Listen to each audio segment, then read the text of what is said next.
வணக்கம் ஸ்டூடெண்ட்ஸ். இன்றைக்கி நாம் ஆர்கானிக் ப்ராக்டிக்கல் அண்ட் இன்ஆர்கானிக் ப்ராக்டிக்கலில் இது பார்க்கக்கூடிய அடுத்த கொஷின் வந்து பார்த்திங்கனாக்கா 1 mol H2SO4 ஆனது சரியாக நடுநிலையாக உள்ளது.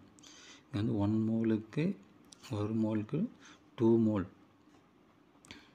1 மோலுக்கு பார்த்திங்கன்னா நமக்கு 2 மோல் H+ அயான் வந்து கிடைக்கும் சல்ஃபியூரிக் ஆசிடில். அப்போது இதெல்லாம் கிடைக்கும் அப்படின்னா 2 மோல் அமோனியா. அப்போ கண்டிப்பாக வந்து பார்த்திங்கனாக்கா இங்கே 1 மோலில் 2 மோல் H+ அயான்ஸ் நடுநிலையாக தேவைப்படுகிறது. அதே மாதிரி இங்கே 2 மோல் அமோனியா நடுநிலையாக்கப்படும். அதே மாதிரி இங்கே பார்த்திங்கனாக்கா 1 mole barium hydroxide 1 mole barium ஹைட்ராக்சைடில் 1 மோல் பேரியம் ஹைட்ராக்சைடில் 2 மோல் OH- அயான் அப்போ நடுநிலையாக்கப்படுது. இப்போ இதுவும் கரெக்டு. அப்போது 2 மோல் அமோனியாவும் கரெக்டு. நெக்ஸ்ட் அதுக்கப்புறம் பார்த்திங்கன்னா இங்கே 0.5 மோல் ஆஃப் OH2 BaOH2. இப்போது 1 மோலுக்கு 2 மோல் OH- வருது. அப்போ பாதி மோலுக்கு வந்து பார்த்திங்கனாக்கா 1 OH- தான் வரும். அப்போது ஆப்ஷன் 3 வந்து பார்த்திங்கனாக்கா ராங். ஆப்ஷன் வந்து பார்த்திங்கனாக்கா 3 வராது. அதுக்கப்புறம் இந்த 2 மோல் KOH அப்படின்னா 1 மோல் KOHக்கு 1 OH- அயான் அப்படின்னா 2 மோலுக்கு வந்து பார்த்திங்கனாக்கா 2 மோல் OH- அயான். அப்போ இதுவும் கரெக்டு. அப்போ 3 ஆப்ஷன்ஸ் இதில் கரெக்ட் அப்படின்னாக்கா ஆப்ஷன் வந்து பார்த்திங்கனாக்கா டி இதுதான் வந்து பார்த்திங்கன்னா கரெக்டு நமக்கு. நெக்ஸ்ட் அடுத்த கொஷின் வந்து பார்த்திங்கனாக்கா நமக்கு 17th கொஷின். 17th கொஷினில் சிம்பிளாக என்ன சொல்லியிருக்காங்க அப்படின்னா 500 ml கரைந்துள்ள சோடியம் ஹைட்ராக்சைடின் நிறை 2 கிராம். அதாவது வந்து பார்த்திங்கனாக்கா 500 ml கரைந்துள்ள சோடியம் ஹைட்ராக்சைடு நிறை 2 கிராம். இதன் 500 ml கரைசலை நடுநிலையாக்க தேவைப்படும் HClன் கன அளவை கண்டறியும் அப்படின்றான். அதாவது 500 ml கரைந்துள்ள சோடியம் ஹைட்ராக்சைடு நிறை வந்து 2 கிராம் ஜென்ரலாக கொடுத்துருக்காங்க. அப்போது 50 ml கரைசலை நடுநிலையாக்க அப்போ சோடியம் ஹைட்ராக்சைடினுடைய 50 ml. அப்போது NaOHக்கு வந்து பார்த்திங்கன்னா 50 ml. அதுக்கப்புறம் நடுநிலைக்கு தேவைப்படும் HClன் கன அளவு. இப்போது HClன் கன அளவு தட் இஸ் வந்து பார்த்திங்கனாக்கா V2 கேட்குறாங்க வச்சுக்கோங்க. சிம்பிள் நம்ம வந்து வால்யூமெட்ரிக் பிரின்சிபல் தட் இஸ் வந்து பார்த்திங்கனாக்கா பருமனரி பகுப்பாய்வு V1N1 = V2N2. இதில் இன்னொரு குழு ஆன்சரில் கொடுத்துருக்காங்க. எல்லாமே வந்து டெசிநார்மல் HCl. அப்போது டெசிநார்மல் HCl அப்படின்னாக்கா N1 மதிப்பு வந்து பார்த்திங்கன்னா 0.1 N. இப்போது அக்கார்டிங் டு வால்யூமெட்ரிக் பிரின்சிபல் பருமனரி பகுப்பாய்வின்படி HClன் N2 மதிப்பு தட் இஸ் வந்து எனக்கு N2 மதிப்பு 0.1 அப்படின்னா NaOHனுடைய மதிப்பும் 0.1. இப்போ இதனுடைய கன அளவு 50 ml அப்படின்னா கண்டிப்பாக இதனுடைய இதுவும் வந்து பார்த்திங்கன்னா 50 ml இருக்கும். இப்போ வந்து எனக்கு ஆப்ஷன் வந்து சி தான் கரெக்ட். அதனால் வால்யூமெட்ரிக் பிரின்சிபல் V1N1 இதனுடைய செறிவும் கன அளவும் ஈக்குவலாக இருக்கும். எப்போ அப்படின்னாக்கா இதனுடைய நார்மாலிட்டியும் ஈக்குவலாக இருக்கும்போது இதனுடைய கன அளவும் சேமாக இருக்கும். சிம்பிள் வந்து பார்த்திங்கனாக்கா ஃபார்முலா. அடுத்ததாக ஸ்டூடெண்ட்ஸ் வந்து பார்த்தீங்கன்னா 18th கொஷின் பார்த்தீங்கன்னா கெல்டால் முறையில் நைட்ரஜன் எவ்வாறு அளந்தறியப்படுகிறது. எப்பவுமே ஜெல்டால் முறையில் எவ்வளோ வால்யூம் ஆஃப் NH3 கேஸ் வந்து பார்த்திங்கனாக்கா வெளியே வருது அதுன்றது பொறுத்து தான் வந்து பார்த்திங்கனாக்கா நம்ம ஃபைண்ட் அவுட் பண்ணுவோம். அதனால் வந்து பார்த்திங்கன்னா ஜெல்டால் முறையில் என்ன வாயு வெளியே வருகிறது அப்படின்னா NH3 கேஸ் தான் வந்து வெளியே வரும். தெரிஞ்சுக்குவாங்க. நெக்ஸ்ட் வந்து பார்த்திங்கனாக்கா 19வது கொஷின். பின்வரும் எந்த சேர்மம் குரோமைல் குளோரைடு சோதனைக்கு உட்படாது. மேக்ஸிமம் வந்து பார்த்திங்கனாக்கா மெர்க்குரி குளோரைடினுடைய இதை வந்து குளோரைடை நம்ம வந்து பார்த்திங்கனாக்கா குரோமைல் குளோரைடு சோதனைக்கு உட்பட முடியாது. குரோமைல் குளோரைடு வாயு தெரியும் CrO2 Cl2 கேஸ் வெளியே வரும். இதோடு வந்து பார்த்திங்கனாக்கா நாம் லெட் அசிட்டேட் சேர்த்தும் பொழுது வந்து பார்த்திங்கனாக்கா உங்களுக்கு லெட்டு குரோமேட் அப்படின்ற ஆரஞ்சு சிவப்பு நிற வீழ்படி வந்து பார்த்திங்கனாக்கா படியும் அப்படின்றது வந்து நான் படிச்சிருக்கோம். அதனால் இதை இந்த குரோமைல் குளோரைடு சோதனை கொஞ்சம் படிச்சுக்கோங்க. அதுக்கு எது உட்படாது அப்படின்னா மெர்க்குரி குளோரைடு HgCl2. அதுக்கப்புறம் வந்து பார்த்திங்கனாக்கா AuCl3 உட்படாது. அதுக்கப்புறம் AgCl அதுவும் உட்படாது. அப்புறம் பிளாட்டினம் Cl4 அதுவும் உட்படாது. அதுக்கப்புறம் வந்து பார்த்திங்கன்னா Hg2Cl2 இது எதுவுமே வந்து பார்த்திங்கனாக்கா உட்படாது. அதனால் இதை நோட் பண்ணி வச்சுக்கோங்க. குரோமியம் குளோரைடு சோதனைக்கு உட்படாத குளோரைடுகள் mercury chloride, mercurous chloride, auric chloride, silver chloride, platinum chloride போன்ற சேர்மங்கள் உட்படாது. பின்வரும் எந்த உப்புக்களின் கலவை நீரில் கரையாமல் நீர்த்த HCl கரையுது? நீரில் கரையலை அப்படின்னாவே கண்டிப்பாக வந்து பார்த்திங்கனாக்க carbonate anion, that is carbonate எதிர்மின் அயனி. அதுக்கப்புறம் வந்து பார்த்திங்கனாக்க இதை வந்து ரேடிக்கல் அப்படின்னா carbonate radical and sulphate radical, இது ரெண்டும் வந்து பார்த்திங்கனாக்க நீரில் கரையாது. அதனால் HCl தான் நம்ம கரைச்சி உண்மை கரைசலை தயாரிக்கும். தட் இஸ் வந்து பார்த்திங்கனாக்க ஒரிஜினல் சொல்யூஷன் வந்து பார்த்திங்கன்னா தயாரிக்கிறதுக்கு இந்த இதுக்கு டைல்யூட் HCl யூஸ் பண்ணி தான் நாம் கரைக்கணும். நெக்ஸ்ட் கொஸ்டின் வந்து பார்த்திங்கனாக்க 21 Al3+, zinc 2+, calcium 2+, Fe 2+, nickel 2+, barium 2+, copper 2+, அமைந்துள்ள ஒரு நீர்த்த கரைசலில் அடர் HCl மற்றும் H2S வாயு செலுத்தப்படுகிறது. வீழ்படிவாகும் நேர்மின் அயனிகளின் எண்ணிக்கை யாது? அதாவது வந்து பார்த்திங்கன்னா அடர் HCl மற்றும் H2S வாயு அப்படின்னு எடுத்துக்கினீங்க அப்படின்னாக்க இது உங்களுக்கு இரண்டாவது தொகுதி, தட் இஸ் வந்து பார்த்திங்கனாக்க தொகுதி பிரிப்பில் வந்து பார்த்திங்கன்னா இரண்டாவது தொகுதியில் நமக்கு Cu2+, தட் இஸ் வந்து பார்த்திங்கனாக்க இரண்டாவது தொகுதியில் மேக்ஸிமம் பார்த்திங்கனாக்க 21ல் செகண்ட் குரூப்பில் காப்பர் 2+ அயான் வந்து பார்த்திங்கனாக்க பிரெசிபிடேட் ஆகும். மேக்ஸிமம் H2S கேஸ் இந்த ப்ரெசன்ஸ் ஆஃப் வந்து பார்த்திங்கனாக்க அசிடிக் மீடியத்தில் செகண்ட் குரூப் கேட்டையான் பிரெசிபிடேட் ஆகும்.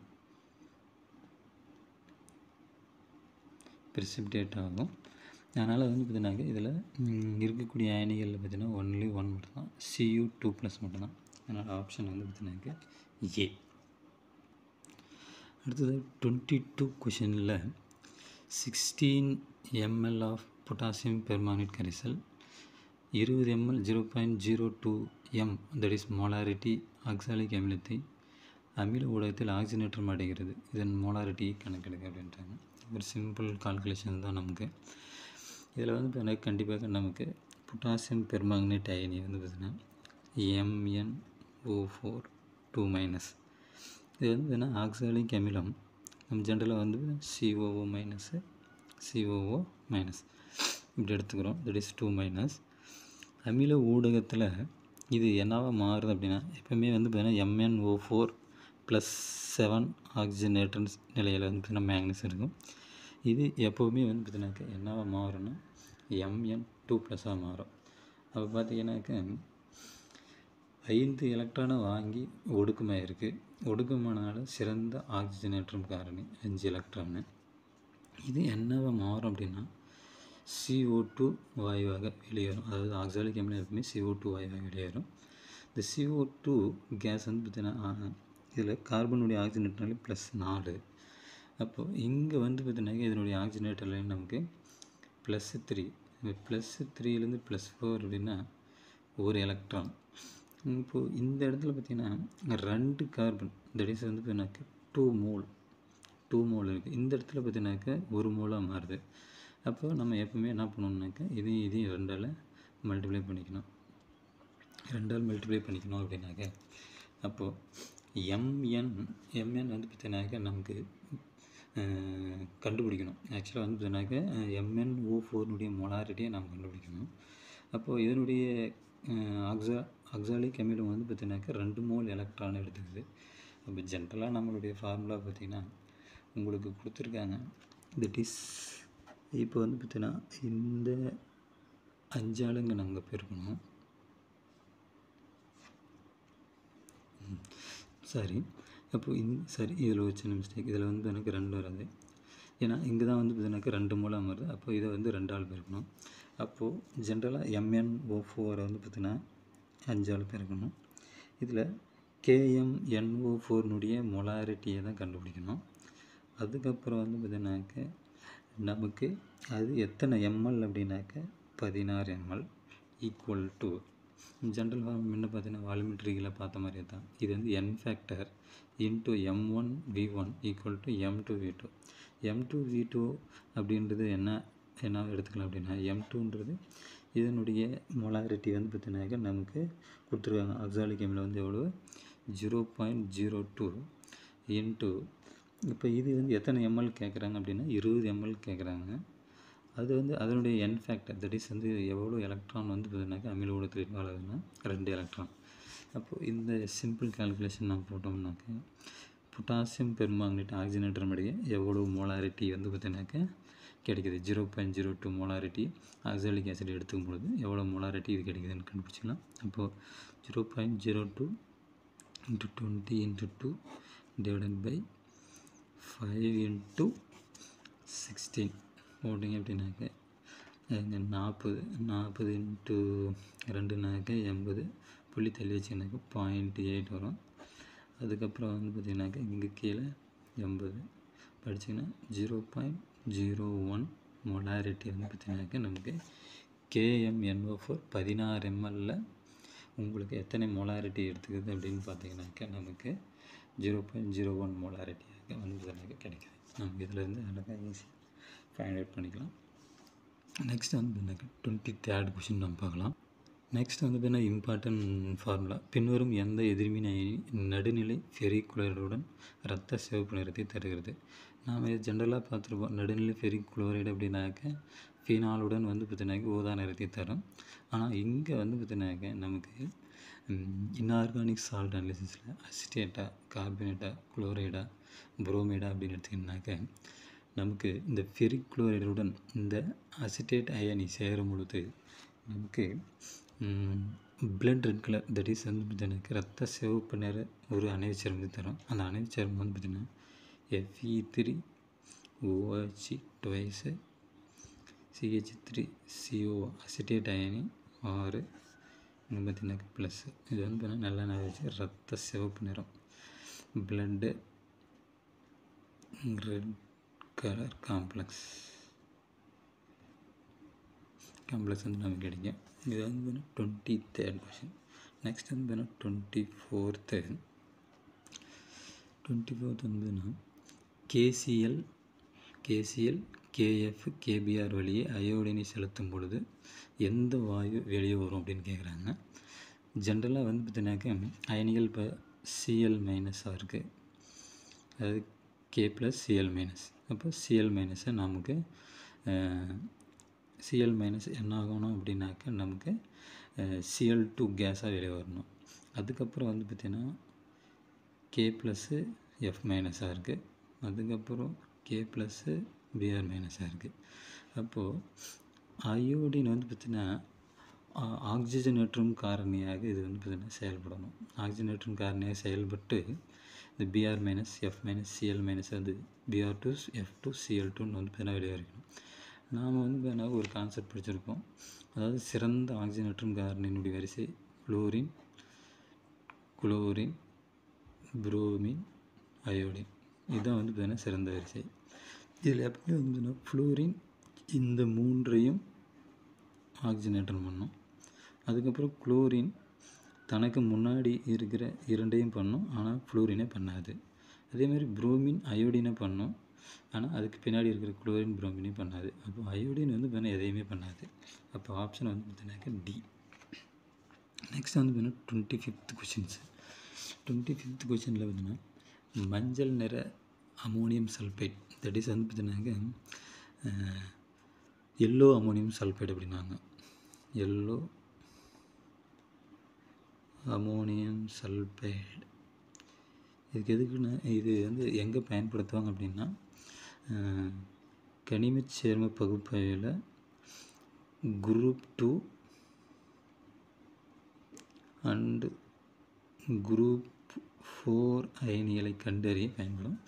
குரூப் 2ல் அமிலத்தின் முன்னிலையில் பயன்படும். இங்கே வந்து பார்த்தீங்கன்னாக்கா ammonium hydroxide and ammonium chloride that is NH4Cl, NH4OH காரத்தின் முன்னிலையில் வந்து பார்த்தீங்கன்னாக்கா நாம் தொகுதி அயனிகளை தனித்தனியாக கண்டறிய இந்த எல்லோ அமோனியம் சல்ஃபைடு வந்து பயன்படுத்துவாங்க. இந்த எல்லோ அமோனியம் சல்ஃபைடு எதுக்காக பயன்படுத்துவாங்கன்னா தட் இஸ் வந்து பார்த்தீங்கன்னாக்கா group 2 and group 2A. Group 2லே பார்த்தீங்கன்னாக்கா 2A 2B அப்படின்னு வந்து பார்த்தீங்கன்னாக்கா 2 இருக்கும். அதில் 2Bயில் தான் வந்து பார்த்தீங்கன்னாக்கா சாலிபிள், அதாவது எல்லோ அமோனியம் சல்ஃபைடில் 2B சேர்மம் வந்து பார்த்தீங்கன்னாக்கா soluble yellow colour solution, soluble yellow colour solution வந்து பார்த்தீங்கன்னா கிடைக்கும். That is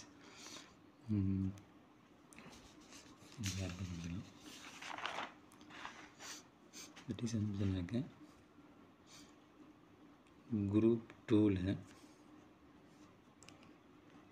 2A and 2B 2 இருக்குது. That is yellow ammonium sulphide formula NH4 twice. இது வந்து பார்த்தீங்கன்னாக்கா எல்லோ அமோனியம் சல்ஃபைட் YAS அப்படின்வாங்க. இந்த 2B அயனி வந்து பார்த்தீங்கன்னா சாலிபிள் எல்லோ கலர் சொல்யூஷன் வந்து பார்த்தீங்கன்னா கிடைக்கும். இந்த சொல்யூஷனை வந்து தரக்கூடிய அயனிகள் மஞ்சள் நிற அமோனியம் சல்ஃபேட் பின்வரும் எந்த கடையை பிரித்தெடுக்க பயன்படுகிறது அப்படின்னா 2A அண்ட் 2B. அந்த 2A 2Bயில் பார்த்தீங்கன்னா 2Aவில் வந்து பார்த்தீங்கன்னா எல்லாமே காப்பர் Cu2+ இது எல்லாமே வந்துடும். இந்த இடத்துல வந்து பார்த்தீங்கன்னாக்கா நமக்கு ஒன்லி ஒன் வரக்கூடியது வந்து cadmium sulphide and arsenic sulphide. Cadmium sulphide and arsenic sulphide case தான் வந்து பார்த்தீங்கன்னாக்கா இதில் வரும். நெக்ஸ்ட் வந்து பார்த்தீங்கன்னா 26 கொஷின். ஒரு கனிம உப்பின் அமிலம் கலந்த கரைசல் வழியை H2 செலுத்தும் போது ஆரஞ்சு சிவப்பு நிற வீழ்படி உருவாகிறது. இது எந்த உலோக அயனி இருப்பதை உறுதி செய்கிறது? அதாவது அமிலம் கலந்த H2S வாயு. தட் இஸ் வந்து பார்த்தீங்கன்னாக்கா மேபி செகண்ட் ப்ரூஃபு போது ஆரஞ்சு சிவப்பு நிற வீழ்படி தருது. எந்த உலோக அயனி அது பார்த்தீங்கன்னாக்கா ஆரஞ்சு சிவப்பு நிற தட் இஸ் வந்து பார்த்தீங்கன்னாக்கா நிற வீழ்படியை தருகிறது. தட் இஸ் பிரிசிபிடேட்டை வந்து தரக்கூடியது வந்து பார்த்தீங்கன்னா ஒன்லி ஒன் வந்து பார்த்தீங்கன்னா ஆன்டிமனி. நம்ம முன்னாடி குரூப் 2ல் ஏவாபின்னு பார்த்தா பியில் வந்து பார்த்தீங்கன்னா ஆன்டிமனி சல்ஃபைடு வரும். அந்த ஆன்டிமனி சல்ஃபைடு வந்து பார்த்தீங்கன்னா yellow orange colour precipitate. Next வந்து பார்த்தீங்கன்னா 27th கொஷின். மெக்னீசியம் தொகுதி 5இல் வீழ்படிவாகுதில்லை எண் 27 அப்படின்னு வந்து பார்த்தீங்கன்னா ஜென்ரலாக வந்து பார்த்தீங்கன்னாக்கா உங்களுக்கு மெக்னீசியம் குரூப் 5ல் பார்த்தீங்கன்னா அமோனியம் குளோரைட், அமோனியம் ஹைட்ராக்சைடு, அப்புறம் அமோனியம் கார்பனேட் வந்து யூஸ் பண்ணுவாங்க. அமோனியம் கார்பனேட் யூஸ் பண்ணி தான் குரூப் 5 பிரிசிபிடேட் ஆகுதா இல்லைன்றதை நம்ம வந்து பார்த்தீங்கன்னா ஃபைண்ட் அவுட் பண்ணணும். இதில் மேக்ஸிமம் வந்து பார்த்தீங்கன்னாக்கா நாம் இந்த இதெல்லாம் வந்து எந்த பிரின்சிபல் பேஸ் அடிப்படையில் வருது அப்படின்னாக்கா எல்லாமே சாலிபிலிட்டி, காமன் அயான் எஃபெக்ட். இந்த கொஸ்டின் கூட கேட்பாங்க. காமன் அயான் எஃபெக்ட், பொது அயனி விளைவு, கரைத்திறன், கேஎஸ்பி கரைத்திறன் பெருக்கம், சாலிபிலிட்டி ப்ராடக்ட்டு. இந்த பிரின்சிபலை பேஸ் பண்ணி தான் வந்து பார்த்தீங்கன்னாக்கா இந்த தொகுதி அயனிகளை தனித்தனியாக நம்ம பிரிக்கிறோம். அதாவது வந்து பார்த்தீங்கன்னா சப்போஸ் வந்து பார்த்தீங்கன்னா காரத்தினுடைய செறிவு அதிகரிக்கும் பொழுது அது அதனுடைய வீழ்படி வந்து பார்த்தீங்கன்னா ஒரு சில அயனிகள் உருவாக்காது. அது சமநிலையில் வந்து பார்த்தீங்கன்னா முன்னோக்கும் பின்னோக்கு இணையாக போகும். அதில் வந்து சாலிபிலிட்டி ப்ராடக்ட் ரெண்டு இன்வெர்சல் ப்ரொபோஷனல். கேஎஸ்பி அதிகமாச்சுன்னா சாலிபிலிட்டி வந்து பார்த்தீங்கன்னாக்கா குறையும். நமக்கு ரெண்டுமே இன்வெர்சல் ப்ரொபோஷனல். அயனிக் ப்ராடக்ட் இன்க்ரீஸ் ஆச்சுன்னா சாலிபிலிட்டி வந்து இன்க்ரீஸ் ஆகும். இது வந்து பார்த்தீங்கன்னா நமக்கு ஒரு இம்பார்ட்டன்ட் ஃபார்முலா நம்ம வந்து தெரிஞ்சு வச்சுக்கணும். அதில் வந்து பார்த்திங்கன்னா இன்றைக்கி இது எதுக்காக நாம் வந்து இதை பயன்படுத்துகிறோம் அப்படின்னு பார்த்தீங்கன்னா மெக்னீசியம் தொகுதி 5இல் எதன் அடிப்படையில் வந்து பார்த்தீங்கன்னாக்கா மாறுது அப்படின்னா solubility product of magnesium carbonate வந்து பார்த்திங்கன்னா இன்க்ரீஸ் ஆகுது. தட் இஸ் வந்து பார்த்தீங்கன்னாக்கா மெக்னீசியம் கார்பனேட் அமோனியம் குளோரைடில் ஈஸியாக வந்து பார்த்திங்கன்னா கரைகிறது. அதுக்கு வந்து பார்த்தீங்கன்னாக்கா காரணம் வந்து கேஎஸ்பி வேல்யூ வந்து இந்த இடத்துல அதிகமாக இருக்கும். அதாவது solubility product that is magnesium carbonate ஆகும்பொழுது அதனுடைய கேஎஸ்பி வேல்யூ அதிகமாகுது. அப்போ சாலிபிலிட்டி வந்து என்ன ஆகுது, டிக்ரீஸ் ஆகுது. அப்போ அதனால் வந்து பார்த்தீங்கன்னா ஈஸியாக வந்து பார்த்தீங்கன்னா கண்டுபிடிச்சிடலாம் மெக்னீசியம் 5 வந்து வீழ்படிவாகுதில்லை அப்படின்றத கண்டுபிடிச்சிடலாம்.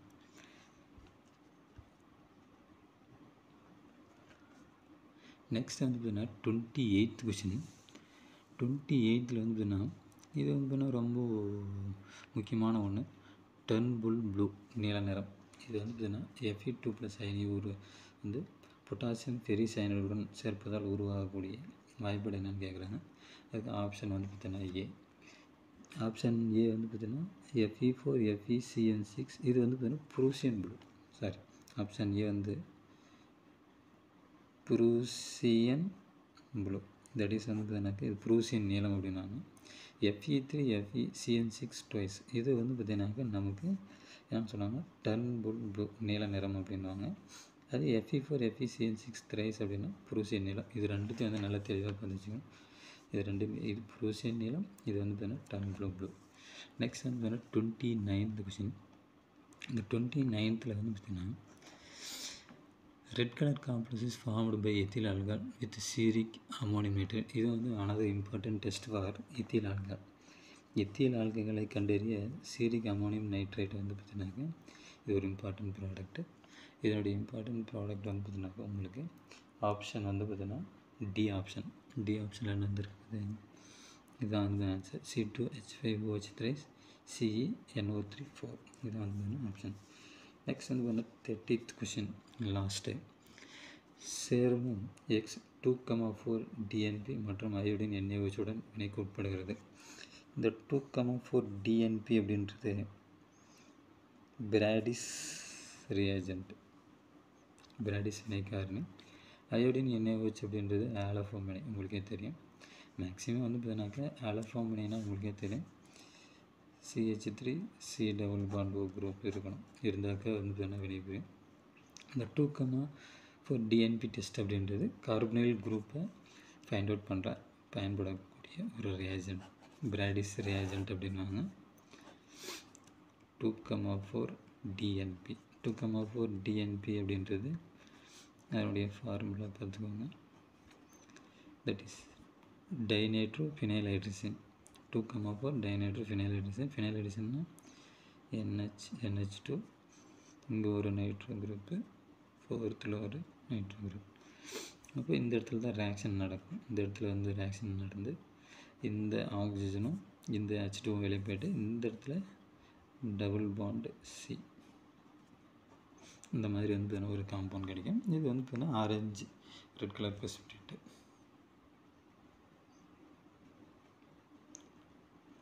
வந்து கிடைக்கும். அதனால் நாமும் எப்போது 30க்கு என்ன ஆன்சர் அப்படின்னு பார்த்தீங்கன்னாக்கா நமக்கு ஆல் ஆஃப் த எபோ. இதுலேயும் பார்த்தீங்கன்னா CH3CO இல்லை CH3CO, இப்போ all of the above. Thank you students. வந்து முடிஞ்ச வரைக்கும் நாம் ஆர்கானிக்கில் ஒரு 30 கொஷின்ஸ் பார்த்துருக்கோம். நிறைய நாம் வந்து பார்த்தீங்கன்னாக்கா நோட்ஸ் எடுத்து வச்சுக்கோங்க, சொல்ல அது வந்து பார்த்தீங்கன்னா உங்களுக்கு பயன்படும். இந்த வீடியோ பிடிச்சதுன்னா சப்ஸ்கிரைப் பண்ணுங்கள். உங்களுடைய ஆதரவு எங்களுக்கு என்றும் தேவை. நன்றி, வணக்கம்.